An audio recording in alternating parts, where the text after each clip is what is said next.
तर आम्ही चाललो आमच्या पहिल्या घरी, म्हणजे आश्रय सोसायटीमध्ये. तर आम्ही भागवत्री ठेवलेला तिथं बघा हे ते. तर आम्ही यांना नमस्कार बोलून वरती चढायचं असं त्यांना सांगितलं. मग त्यांनी आम्हाला वरती नेलं. मग एवढं म्हणजे 3 मजली चालायचे होते, खूप दमलो. मग आम्ही बाय बाय केलं सोसायटीला. लोक भेटली, थोडं हसलं वगैरे, खूप मोठी झाले असं म्हणाले. तर मग परत चाललेलो. हे आमचं गार्डन, दरवेळेस मी तर खेळते. मग बाय बाय केलं सोसायटीला.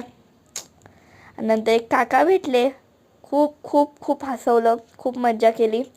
मग नंतर मम्मा टीच करत होती पप्पाला की घ्या घ्या पाठीमागे घ्या गाडी, घ्या घ्या घ्या.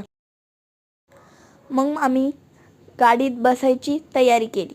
मग चला सोसायटीला बाय बाय करू आणि आजचा ब्लॉग इथे संपू.